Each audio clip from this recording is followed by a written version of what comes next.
téléspectateurs, nous sommes en ce moment précis en direct de la prison centrale de Makala pour vous faire vivre la quatrième audience de ces procès inédits qui concerne le présumé détournement de fonds publics alloués au programme d'urgence lancé par le chef de l'État Félix-Antoine Tshisekedi.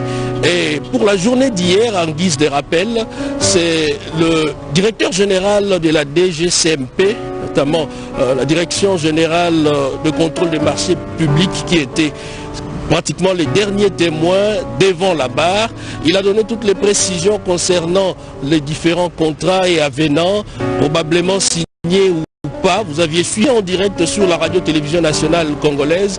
Et pour la journée, pour aujourd'hui, les témoins qui étaient encore dans les pipes passeront pour la suite, notamment le gouverneur de la Banque centrale du Congo, l'ancien ministre du budget Kangoudia, l'ancien ministre des Finances, l'ancien argentier national Henri-Yves Moulang, Madame Chatur Kamere, mais aussi sa fille Soraya. Donc aujourd'hui, ça sera encore une fois de plus un pas de plus, s'il faut se répéter ainsi, pour avoir une idée de ce qui s'est passé réellement en ce qui concerne la gestion de ces micro-projets qui étaient dans un grand projet de programme d'urgence, les micro-projets dont il est question, la construction de près de 1500 maisons.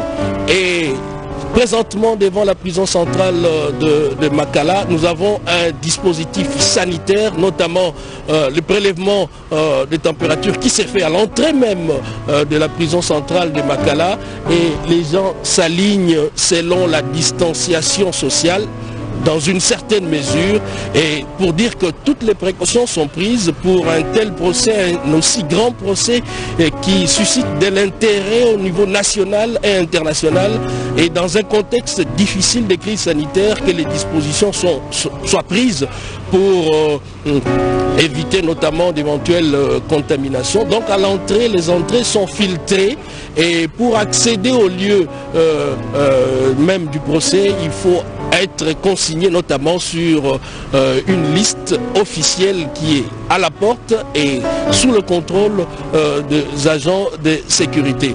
Vous êtes branchés sur la RTNC, que ce soit la radio et la télé. Vous nous suivez en ce moment en direct, et nous sommes sûrs que vous êtes des millions à l'intérieur comme à l'extérieur du pays pour suivre ces procès qui suscitent de l'intérêt national, un grand intérêt en ce qui concerne la transparence dans la gestion de la chose publique dans notre pays. C'est pour dire que l'état des droits a des exigences, et des exigences, voire des redevabilités. Tout le monde, tout gestionnaire est redevable devant le peuple, devant la justice, et personne n'est au-dessus de la loi. C'est un peu ça la leçon à retenir dans ces procès. Et aujourd'hui, hier, c'était d'abord la récomposition du tribunal qui siège en audience foraine ici à la prison centrale de Makala, le tribunal de grande instance de Kinshasa-Gombe, qui a un nouveau président après le décès du juge président Raphaël Iani.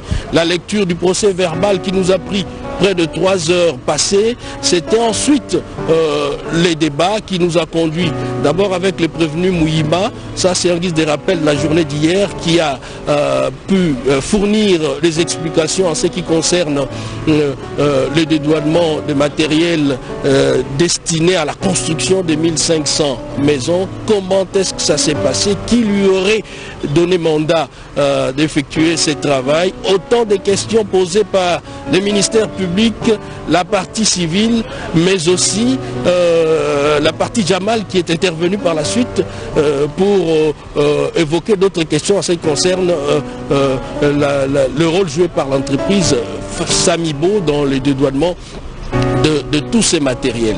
Chers téléspectateurs, nous sommes en direct. Vous allez suivre avec nous le déroulement du procès, et certainement vous vous posez beaucoup de questions sur ce qui va se passer. Nous allons vivre cela ici avec la grande équipe de la RTNC.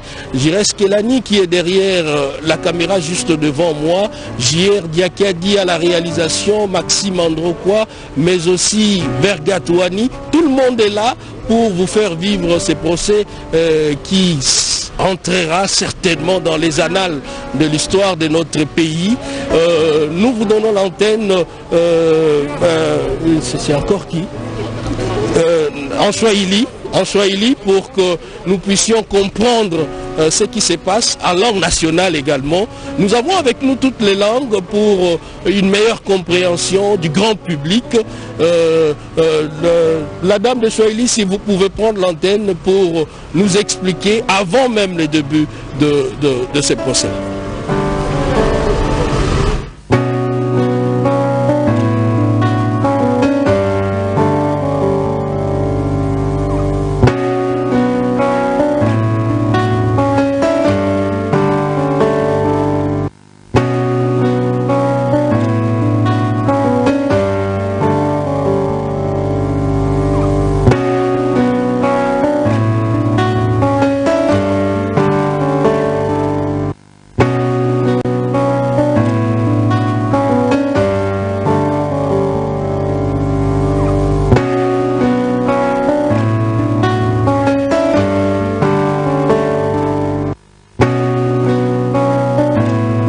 Ndugu wapenzi, tunapatikana ku gereza kuu ya Makala ya mji wa Kinshasa.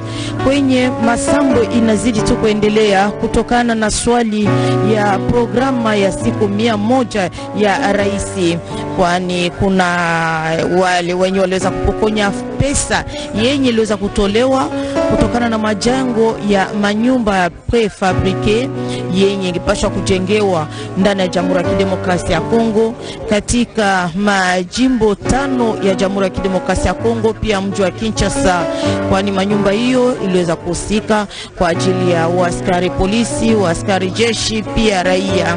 Basi pesa hiyo yenye iliweza kutolewa na serikali iliweza kupokonywa, ndiye kuna wale wafungwa wenye kusamba siku hizi, kwani hiyo ni masambo ya 4 yenye iko nazidi kuendelea. Jana kuliweza kuwa washuhuda wenye waliweza kupita hapo na waliweza kushuhudia kutokana na gisi gani waliweza kuendesha kazi. Kuliweza kuwa mshuhuda wa kwanza Bwana Bitakwira, yule aliyekuwa waziri aliyehusika na maendeleo vijijini wakati wa serikali ya Bwana Bruno Chibala. Kuliweza kuwa vile vile katibu mkuu wa wizara ya maendeleo vijijini, pia mkurugenzi mkuu anayehusika na soko ya umma, huyo mwenye kuhusika na mambo inayohusika na masoko mbalimbali, kwani ingawa kama serikali ina swali fulani ya kuweza kutenda neno fulani kutokana vile na majengo ya manyumba ya raia, na wanaweza kukutana naye, ndiye anahusika na mambo ya soko hiyo. Basi washuhuda hao watatu waliweza kupita jana. Mtajua kwamba leo kuna vile vile washuhuda wengine wenye waliweza kualikwa, ni sawa vile waziri wa zamani alikuwa akihusika na mambo ya pesa Bwana Henri Ave, governor wa benki kuu ya Kongo, pia bibi Amida Chature Kamere pamoja na mtoto wa binti wake Soraya Kiana, nao vile vile wataweza kushuhudia kwa siku ya leo, kwani washuhuda wako wengi vile vile kutokana na masambo hiyo ya leo. Basi kweli swali ya leo, swali hiyo ni swali kubwa zaidi katika nchi, kwa kuona kwamba ni huyu aliyekuwa mkurugenzi wa ofisi ya rais Bwana Vital Kamerhe ndiye mfungwa mwenye anahusika kabisa na masambo hiyo, ndiye mwenye wako nafuatilia zaidi. Bwana Muhima naye vile vile huyo mwenye alikuwa akihusika na kwenda kutoa vitu hivyo, kwani manyumba hiyo prefabrique yenye ilikuwa ikifika kunako mabandari mbalimbali, na aliweza kwenda upande wa Dar es Salaam kuinchi ya Tanzania, kwenye alienda kutoa vitu hivyo katika mpaka ya nchi, na vile vile ni mwenye kusambishwa kutokana na pesa yenye aliweza kupewa kwa kuweza kwenda kutoa vitu hivyo upande wa nje ya nchi na kuweza kuingiza ndani ya Jamhuri ya Kidemokrasia ya Kongo.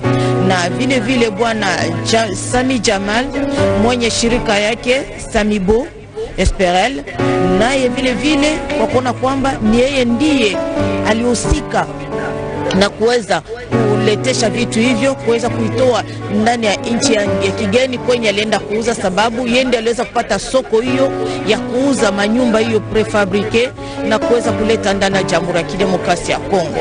Basi kwa kuona kwamba mambo hiyo haikuweza kuendeshwa gisi rais aliweza kutamania, na inakawia, inachukua muda mrefu kabla waweze kabisa kukamilisha kitendo hicho, ndiye sheria kwa kuona kwamba hakuna mwenye kuwa juu ya sheria.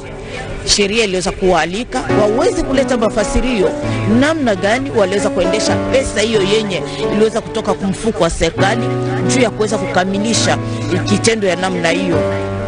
Ni sherti waweze kuleta mafasirio.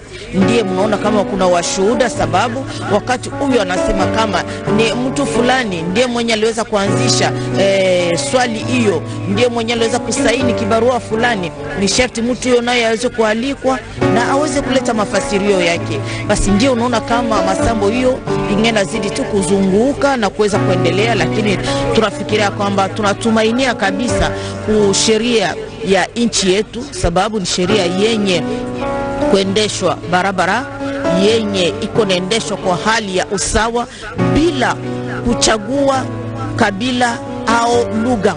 Ni sheria yenye kunaendeshwa kama vile sheria inasema, hakuna mwenye kuwa juu ya sheria, na sheria ni sheria tu na itabaki sheria. Bwana Kinina.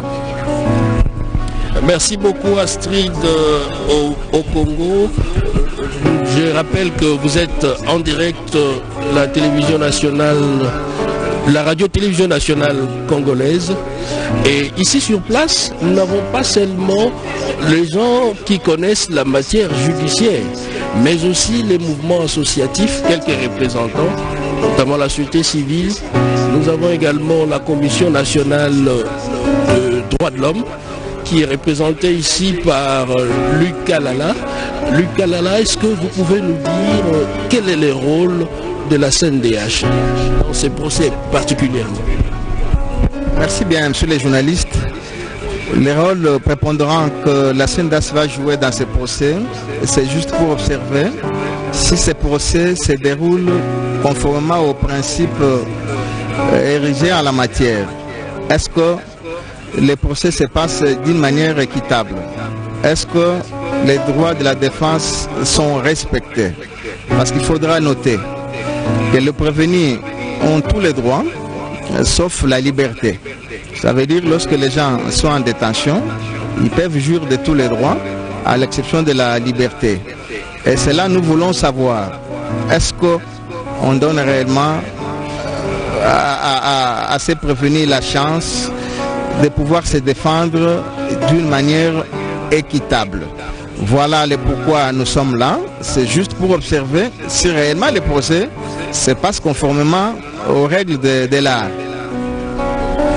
Et ces rôles d'observateur s'étend également sur la forme. Nous sommes dans un contexte particulier et là vous avez des prévenus qui doivent se mettre selon, en observant notamment la distanciation sociale, mais tout ça également entre en ligne de compte.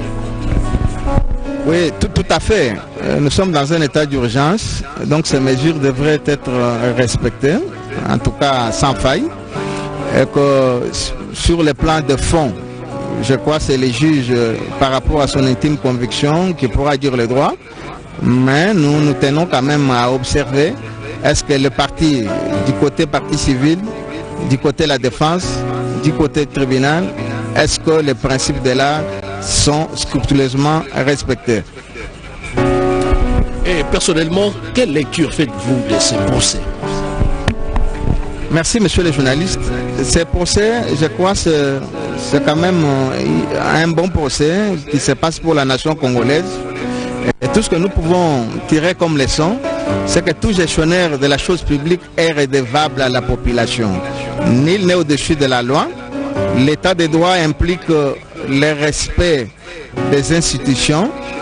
L'état de droit explique qu'aucune institution, qu'aucun pouvoir ne peut s'immiscer dans l'étendue du pouvoir d'une autre institution, et que tout ce que nous pouvons tirer comme leçon, c'est que tout gestionnaire, qui que vous soyez, vous êtes redevable à la nation congolaise.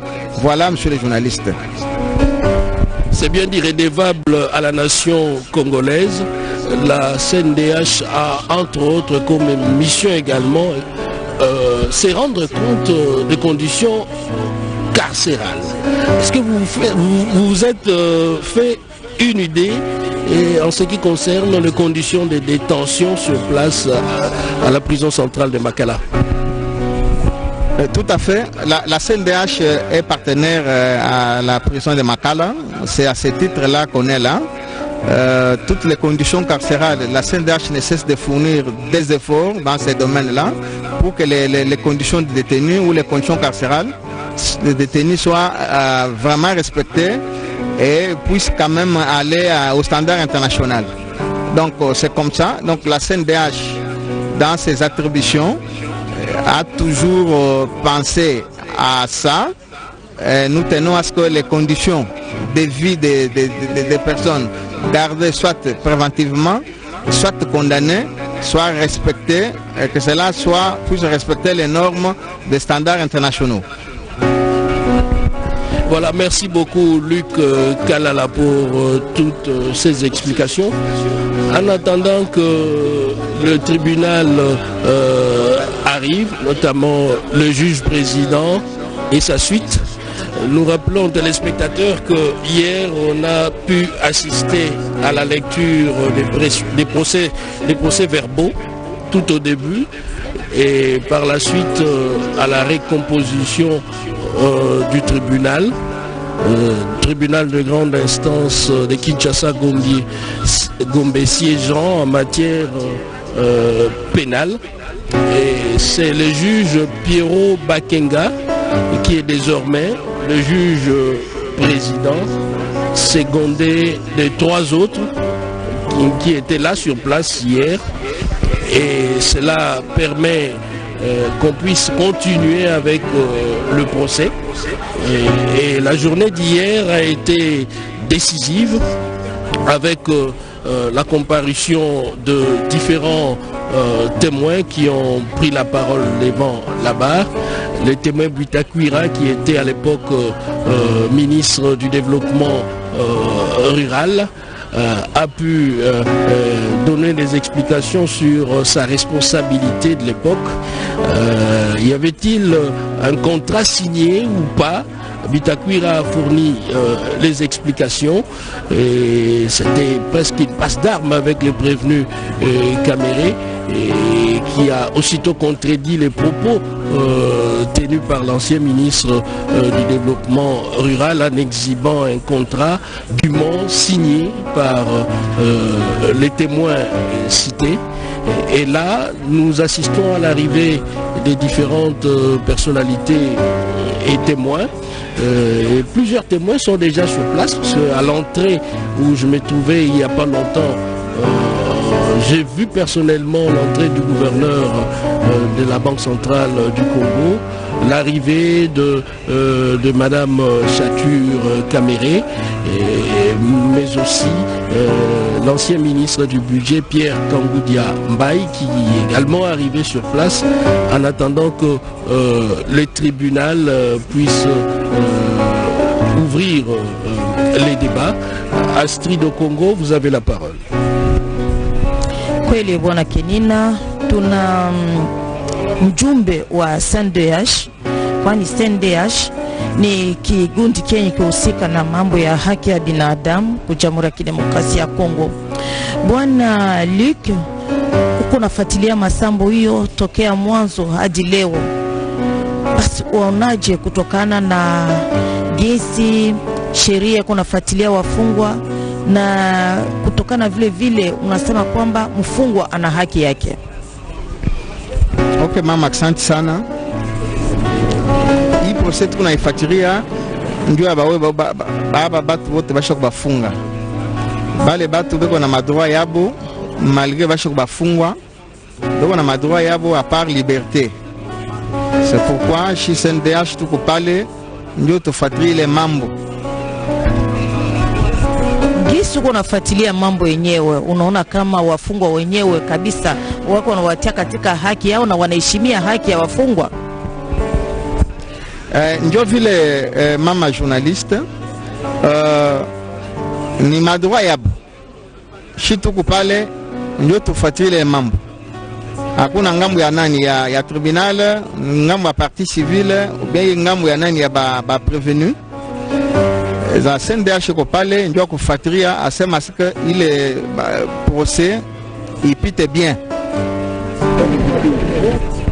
Asante. Kweli tunaona kuna wakuu mbalimbali sawa vile washuhuda wenye wako wanaingia katika kuja kushuhudia.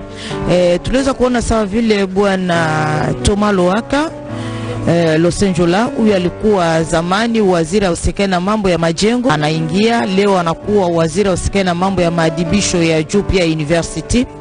Na kuna vile vile gavana wa benki kuu ya Kongo bwana Kenina, nilimwona gavana wa benki kuu ya Kongo naye amekwisha kuingia.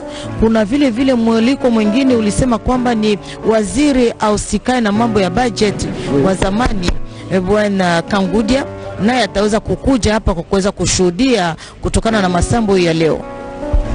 Eh bien, à Sud au Congo, la présence du gouverneur de la Banque centrale du Congo, mais aussi du ministre, de l'ancien ministre du budget, c'est par rapport à la sortie de fonds, au décaissement. Ceci dit, la chaîne de la dépense est concernée également. Qu'est-ce qui s'est passé? Qui avait ordonné? Ce sont des questions qui se sont posées hier soir. Et aujourd'hui, nous aurons en partie certainement, si pas toute la réponse, en partie la réponse, ou bien encore les réponses à toutes ces questions, notamment qui avait ordonné et qui avait décaissé de l'argent et pourquoi. Et autant de questions comme ça là qui restent jusque-là non élucidées et que le tribunal pourra essayer d'élucider. Et c'est la clochette qui sonne déjà pour annoncer l'arrivée du juge président et sa suite pour les débuts de ces procès, le juge président Pierrot Bakenge qui arrive déjà. Et tout est déjà en place, les parties prenantes sont là, le ministère public, la partie civile, la défense, notamment les conseils du prévenu Caméré, mais aussi les conseils du prévenu Jamal Sami qui est également sur place, mais aussi le prévenu Mouhima avec ses deux avocats. Ils ne sont pas si nombreux que ça par rapport au conseil du prévenu Jamal. Hier, les juges ont pu demander à d'autres avocats de libérer les lieux parce que le nombre était assez important, surtout dans le contexte si particulier des crises sanitaires. L'on ne doit pas s'entasser derrière ce qu'on a comme tente, distanciation sociale oblige. Et pour aujourd'hui, ils sont au nombre plus ou moins de 4, 5, 6 pour défendre leurs clients. Et d'ici là, nous allons commencer avec les questions de fond.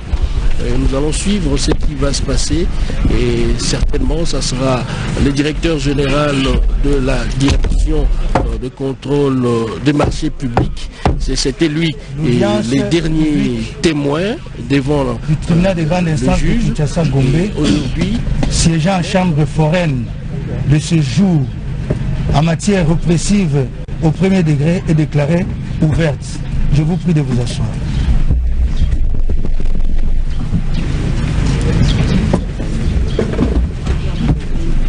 Madame la greffière, le tribunal vous invite à lire l'extrait de rôle. Extrait de rôle pénal, audience publique en chambre foraine, 4 juin 2020, siégeant Bakenge invite à président, Kasunda Ngeleka Emukayaka Embe juge, avocat général Lumbu Kachewa, officier du ministère public, Nyamaki la greffière. Affaire en continuation, RP 26 931. En cause, ministère public et partie civile, la République démocratique du Congo, contre le prévenu Sami Jamal, Kamere Loakanikini Vital, Mouyi Mando Le Janon. Merci madame. Le tribunal appelle la cause inscrite sous RP 26 931, en cause ministère public et partie civile, la République démocratique du Congo, contre le prévenu Sami Jamal, Kamere Lwakaningini et Mouima Ndole Jano. Comparution s'il vous plaît.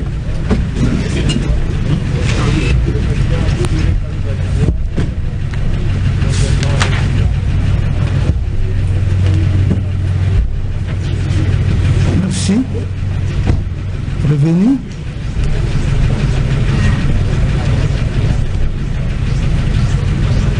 Le prévenu Kamere est comparé en personne, assisté de ses conseils.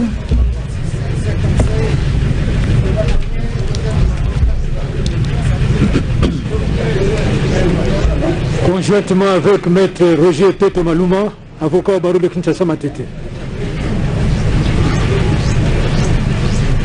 Kabengela Ilunga, avocat au barreau de Kinshasa Matete. Moubiala Malela, du barreau de Kinshasa Matete. Aimé Mourou Kabalezi, avocat au barreau de Kinshasa Gombe. Merci. Le prévenu Mouima.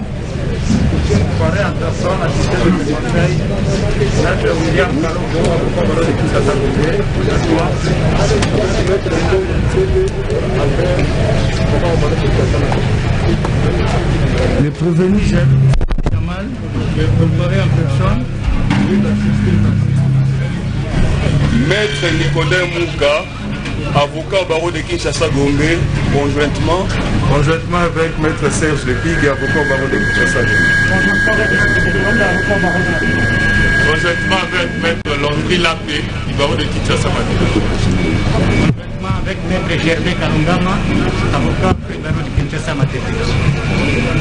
Conjointement avec Maître Cholet Junior, avocat au barreau de Kinshasa Matete. Conjointement avec Maître Ernest Bossin pour le barreau de Bambou. Merci. Conjointement avec Maître Mukendi Kachoko, Joseph Patrick du barreau de Kouy. Conjointement avec Maître Christian Béachaoumba, avocat au barreau du Kouy. Merci.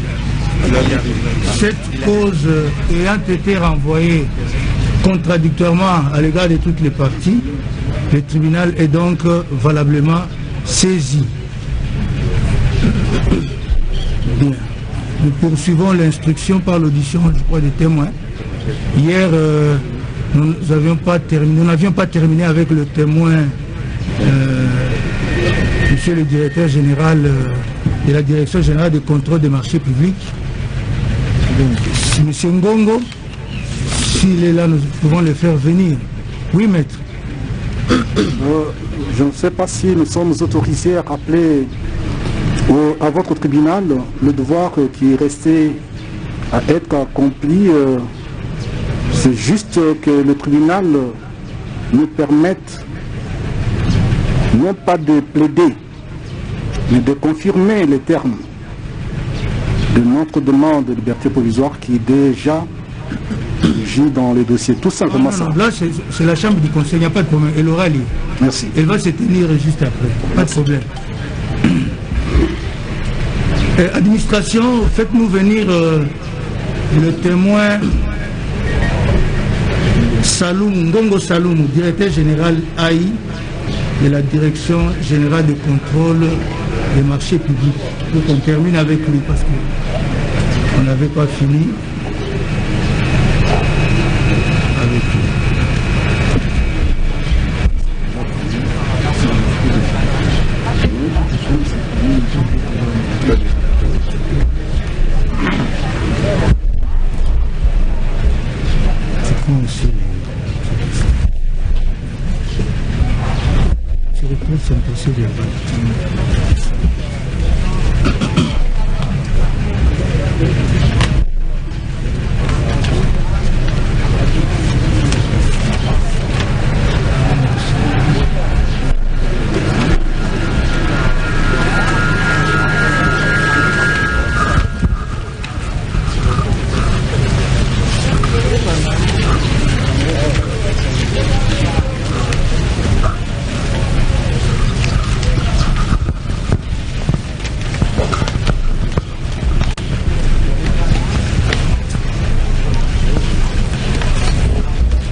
Monsieur Ngongo. Présent. Comment allez-vous? Ça va, Dieu nous fait grâce. Vous avez bien passé la nuit? Oui. Merci. Bien. Vous aviez hier prêté serment, n'est-ce pas? Pour dire la vérité, rien que la vérité. Bien. Le tribunal appelle à la barre le prévenu Caméré.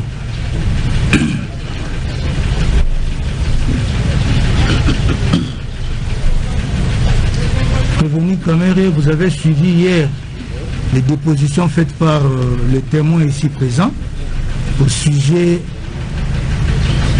de la régularité du contrat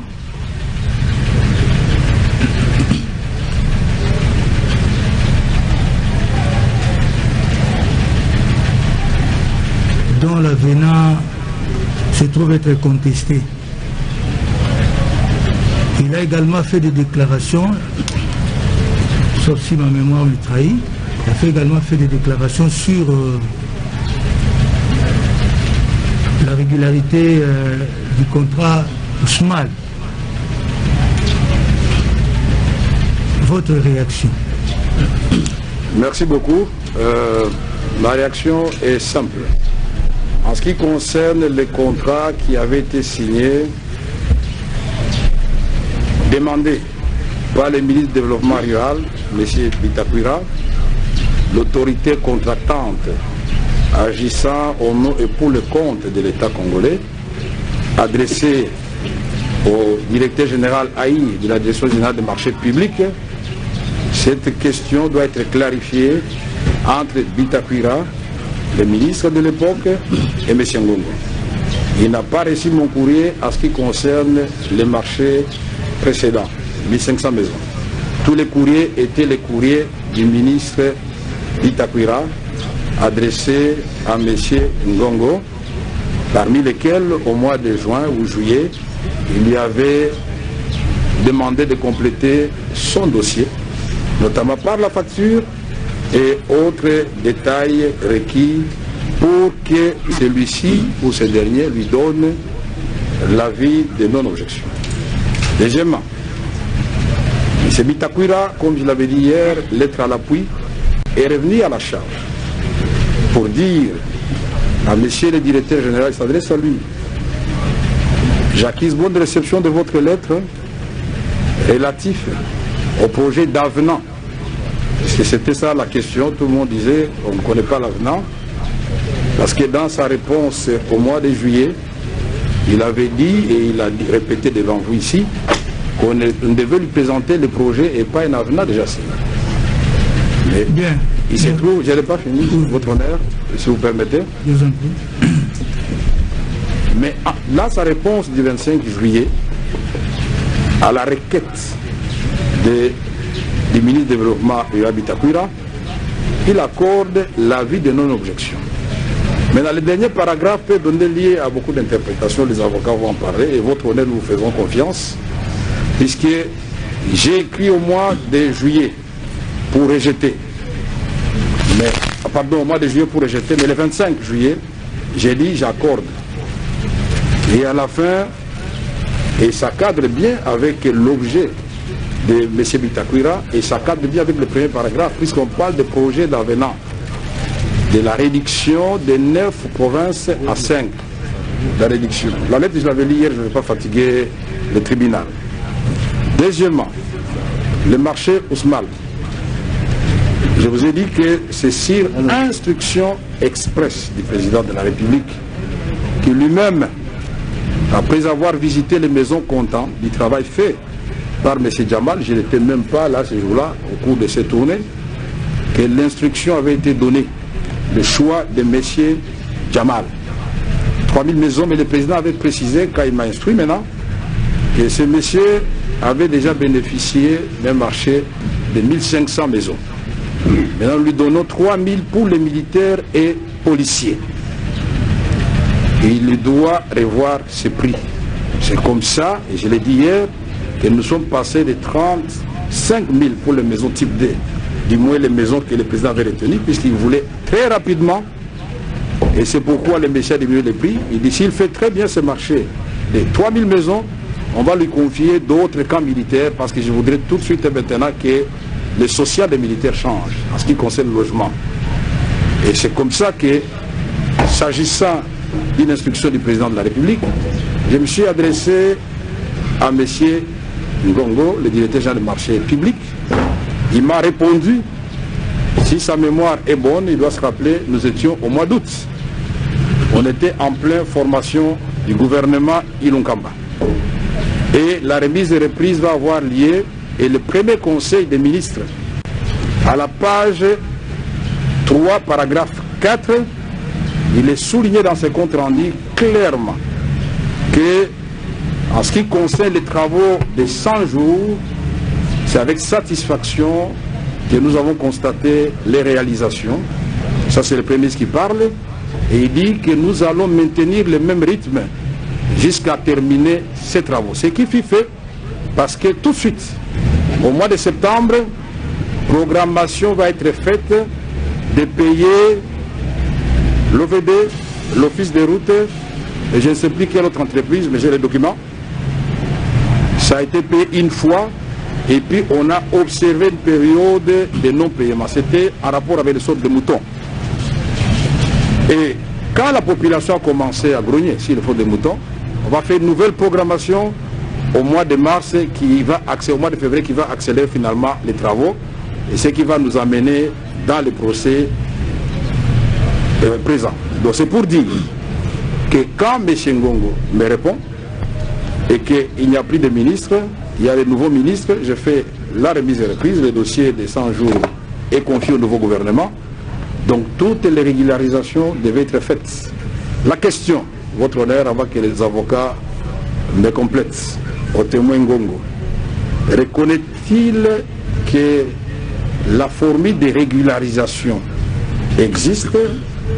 Est-ce que le gouvernement passé comme le gouvernement actuel a-t-il déjà recouru à plusieurs reprises à cette formule? J'ai donné l'exemple hier de Safrimex.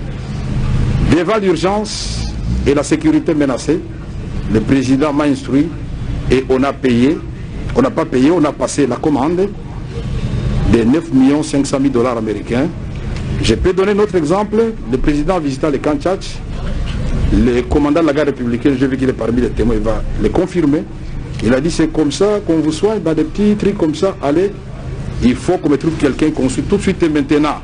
Non seulement un grand hôpital, mais des grandes écoles maternelles, les humanités pour les enfants des militaires. Parce que je voudrais que les enfants des militaires étudient bien. Et l'hôpital de Kantchachi pour le président, ça ne sera pas seulement pour les militaires. Même les civils, puisqu'on compte l'équiper de façon moderne. Ces ouvrages ont été faits et ont commencé à être faits le lendemain de la décision du président. Alors la question, je peux donner un petit exemple. Est-ce que la régularisation existe, oui ou non, dans ce domaine? Et je voudrais me faire compléter par les avocats ce qui concerne les aspects juridiques. Merci, votre honneur. Bien, merci. Mais avant que les avocats interviennent, je voudrais vous poser la question suivante. C'est celle de savoir si, pendant votre règne, entre guillemets, vous n'avez pas procédé à la régularisation. Ni en ce qui concerne ce qui a été dit au sujet du contrat ou de l'avenant Samibo, ministère du développement rural, donc la République, ni pour ce qui concerne le contrat Ousmane. On n'a pas procédé à la régularisation. Ma réponse est claire. En ce qui concerne Samibo, votre honneur, M. Kamere est devant vous, et je mets quiconque au défi. Et que ce soit M. Samibo qui avait gagné son marché déjà depuis 2018, j'étais dans l'opposition, que ce soit M. Bitakwira qui a signé les documents, qui avait déjà négocié les prix, et je crois que la greffière a pris note que l'instruction lui avait été donnée par le Premier ministre Bino Tshibala. Il avait choisi Samibo, et la lettre avait été signée pour le compte du Premier ministre en déplacement par le vice-premier ministre chez Okitondo. Je voudrais qu'on acte cela. Deuxièmement, en ce qui concerne les maisons des militaires, c'est des questions stratégiques. Le commandant suprême qui veille au bon fonctionnement des institutions, à la paix, à la sécurité du pays, dont l'instruction, je ne peux pas appeler le directeur des marchés publics, dont je viens de découvrir le visage aujourd'hui. Il dit, monsieur, le président a dit ceci, non. Je prends mon secrétaire, je lui dis quelle lettre, sur instruction du président de la République. C'est bien écrit. Et lui, il a répondu qu'il fallait régulariser. Mais seulement nous sommes au mois d'août et le gouvernement est sorti et devait prêter serment. Merci. Maître, vous avez quelque chose à Des questions supplémentaires. Pardon? Des questions supplémentaires. Non, attendez alors. Bien, M. Ngongo. La première question du tribunal, c'est que pouvez-vous nous éclairer sur votre correspondance du 25 juillet qui fait polémique? Qu'est-ce que vous avez voulu dire par vous autoriser pour la réduction du nombre de provinces, mais que vous exigez qu'il soit conclu un autre contrat, je crois, sur le prix? Donnez-nous l'intelligence de cette correspondance. Merci, Monsieur le Président. Hier, je répondis brièvement à cette question. La première lettre où nous avions refusé d'accorder la vie. Et ça, c'est à ce qui concerne l'avenant au contrat de 2018. Tout à fait. Là. Nous avions évoqué les raisons qui a été dites par la partie civile dans l'autre audience. Et le ministère du Développement rural, ayant lu notre lettre, ils ont réécrit pour demander à ce qu'ils puissent se conformer un peu à ce que nous avions demandé. Mais, c'est ce que j'avais dit hier, au lieu de demander un avenant et puis un marché supplémentaire, ils ont demandé des avenants. Mais à l'intérieur de la lettre du ministère du Développement rural, on va trouver qu'effectivement, ils ont présenté les deux demandes et deux projets, un projet d'avenant sans incidence financière et puis un projet d'un marché complémentaire au premier. Ce marché complémentaire-là avait un projet de contrat. Alors, lors de l'analyse de ces dossiers au cours de la réunion des commissions spécialisées, nous avions accordé l'avis de non-objection au projet d'avenant. Les projets d'avenant concernent le marché marché initial, donc le marché de 26 750 000. Cette lettre-là qui accorde cet avenant, ce projet d'avenant, est resté sur le marché initial de 900 maisons. On a autorisé seulement la réduction du nombre de provinces de 9 à 5. Mais au reste, un avenant n'est pas un marché nouveau. C'est un marché, c'est une modification qui vient...